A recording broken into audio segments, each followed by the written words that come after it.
Caracol Radio. Más compañía.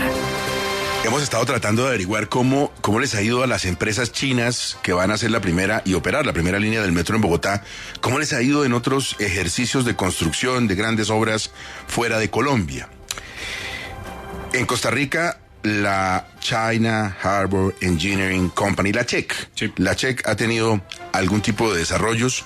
En su momento, un diputado de ese país, el diputado Néstor Manrique Oviedo, en su momento hizo algún tipo de cuestionamientos a la empresa y, hombre, lo buscamos para preguntarle cómo van las cosas con la CHEC en las obras que contrató en su momento en Costa Rica. Señor Manrique Oviedo, exdiputado, muy buenos días, un saludo desde Colombia, ¿cómo está? Muy buenos días, un saludo para ustedes aquí desde la zona norte, las llanuras del norte de Costa Rica. Es un honor y un privilegio estar con ustedes. Muy amable, exdiputado. Mire, una de las obras, me dicen, es una importante carretera de cerca de 110 kilómetros en Costa Rica que debió haberse empezado a construir hace unos 2 o 3 años. ¿Esa obra cómo va? Esa obra va pésimamente mal, tal como supimos o supusimos nosotros en su momento que se iba a desarrollar. Apenas tiene un porcentaje de avance, según lo que señalaba un medio de comunicación nacional hará unos 2 meses, de un 7%. El ministro encargado de la obra se encuentra sumamente molesto, pero como le repito, en su momento nosotros hicimos una serie de denuncias por la forma en que se había tramitado el proyecto de ley.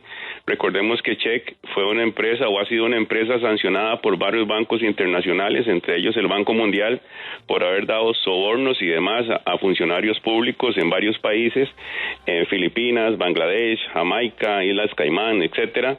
Y nosotros estudiamos con mucha profundidad esa ley, ese proyecto de ley para crear esa obra. Y la historia lo que ha hecho, pues dolorosamente, no es más que darnos la razón. Aquí yo hubiera realmente preferido estar equivocado, pero no fue así.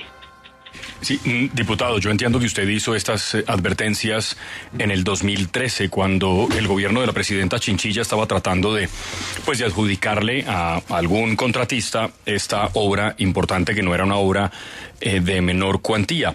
En algún momento la empresa china en aquel tiempo contestó las denuncias, se defendió de alguna forma, dijo que ellos en Costa Rica no tenían nada que ver con los casos que ya se han documentado en Bangladesh o en Filipinas o incluso en Sri Lanka, o no, o simplemente se quedaron callados. La empresa estuvo siempre al margen.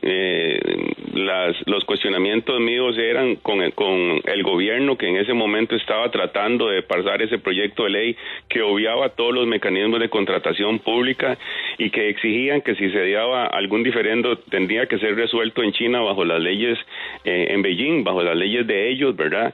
Y la empresa no aparecía o no apareció en su momento.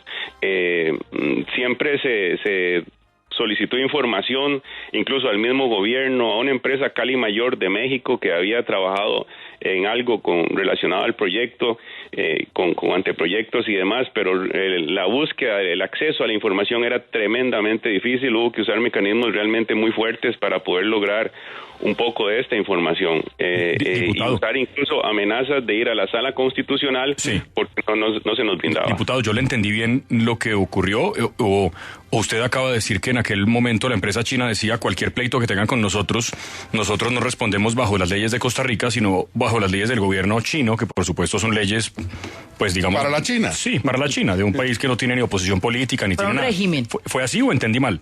No, así es. De hecho, era uno de los puntos que nosotros señalamos, el cual fue corroborado posteriormente por otras dependencias o instituciones del Estado que nosotros consultamos, ¿verdad? Les pedimos criterio y en todos casos eso fue una preocupación. Recordemos que es un crédito, en aquel entonces era alrededor de $485 millones. Ya se dice que el gobierno va a tener que hacer un nuevo desembolso de 100 millones. O sea, esto se veía venir. Esto era un proyecto leonino en contra del Estado costarricense y así lamentablemente está ocurriendo. Claro, exdiputado, la pregunta puntual es si usted tiene pruebas de que esta empresa china le entregó coimas o tuvo prácticas fraudulentas sobornos. Sí, directamente en Costa Rica, al gobierno costarricense.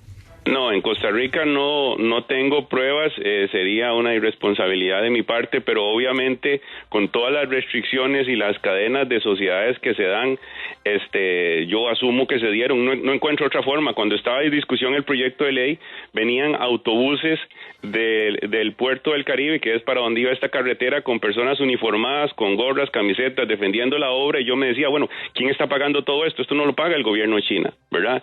Y se dieron una serie de acciones que significaban una gran erogación de dinero, y yo me decía, bueno, ¿quién paga todas estas cosas? Obviamente eran los grupos interesados en nuestro país que este proyecto se aprobara, porque asumo, le digo, que se estaban pagando comisiones, pero no tuve acceso a las pruebas. Exdiputado, muchas gracias por estos momentos para Caracol Radio de Colombia y por darnos elementos de juicio para estar preparados y muy atentos a ver qué puede pasar en Colombia.